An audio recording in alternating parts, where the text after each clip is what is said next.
menggunakan prinsip tertentu untuk menjelaskan bagaimana setiap individu dan bisnis membuat suatu keputusan. Prinsip dasar mikroekonomi adalah bahwa setiap individu membuat keputusan agar kepuasan mereka menjadi maksimal. Dalam mikroekonomi disebut sebagai memaksimalkan utilitas seperti pengertian dari mikroekonomi. Prinsip lain yang ikut berperan yaitu biaya peluang. Ketika setiap individu membuat keputusan, pastilah dia juga menghitung biaya untuk meninggalkan alternatif terbaik, mengurangi utilitas marginal. Pemasukan ekonomi lain menggambarkan pengalaman konsumen umum bahwa semakin banyak kita mengonsumsi, semakin rendahlah kepuasan yang kita dapatkan. Dua prinsip penting lainnya yaitu persediaan dan permintaan, seperti kriteria usaha mikro kecil, menengah, dan besar. Dalam ekonomi kapitalis pun, baik itu konsumen dan bisnis membuat ribuan keputusan besar dan kecil di setiap tahunnya dan juga dipandu oleh ekonomi makro.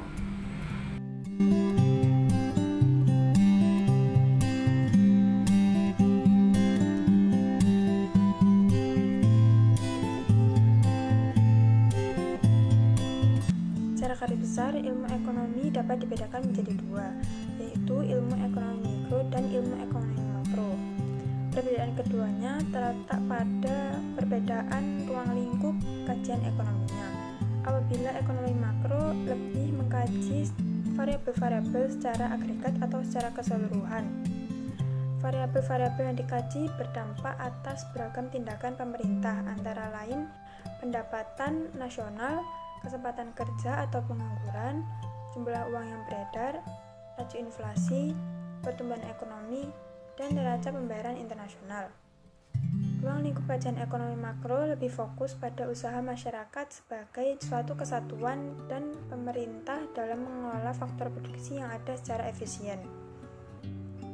Sedangkan ekonomi mikro lebih mempelajari variabel-variabel ekonomi dalam lingkup kecil, misalnya perusahaan dan rumah tangga.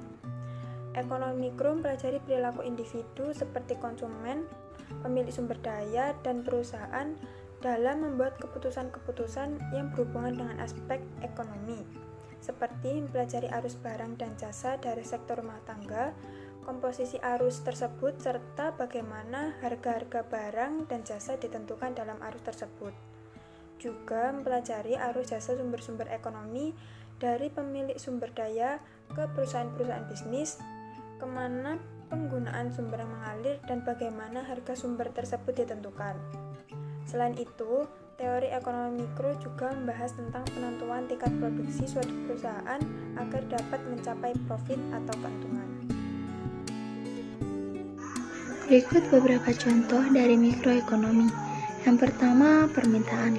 Merupakan jumlah barang dan jasa yang diminta dan mampu dibeli oleh konsumen dalam tingkat harga dan waktu tertentu. Ketika ada permintaan, apalagi ketika harga barang dan jasa semakin tinggi, maka semakin turun jumlah permintaannya. Yang kedua yaitu penawaran. Dapat didefinisikan sebagai jumlah barang dan jasa yang tersedia untuk dijual atau ditawarkan kepada produsen dengan tingkat harga dan pada waktu-waktu tertentu. Semakin tinggi harga, maka semakin naik pula jumlah barang dan jasa yang ditawarkan. Begitu juga sebaliknya. Yang ketiga yaitu perilaku konsumen dan produsen. Segala aktivitas dan proses yang dilalui oleh seseorang dalam pemilihan, pencarian, pembelian, pengevaluasian, dan penggunaan barang dan jasa untuk memenuhi kebutuhannya. Yang keempat yaitu harga. Ketika harga ditentukan, kondisi perekonomian, kurva permintaan, dan biaya menjadi faktor yang mempengaruhi terjadinya perubahan harga. Yang kelima ada biaya dalam. Biaya dapat didefinisikan sebagai pengorbanan yang dilakukan perusahaan atau perseorangan agar dapat memperoleh lebih banyak manfaat dari berbagai aktivitas. Biaya juga dapat mempengaruhi terjadinya perubahan harga, misalnya biaya bahan baku yang tinggi berakibat pada naiknya harga suatu produk. Yang keenam yaitu ada pasar.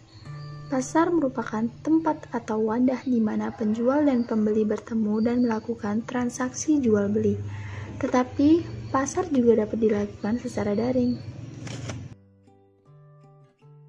Kegunaan dan manfaat dari teori mikroekonomi adalah sebagai dasar untuk membuat ramalan atau biasa disebut sebagai basic fraud prediction.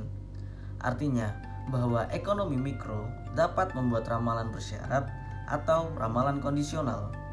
Kemudian sebagai alat untuk merumuskan kebijakan ekonomi, artinya menganalisis bagaimana kegiatan pemerintah untuk mempengaruhi perekonomian.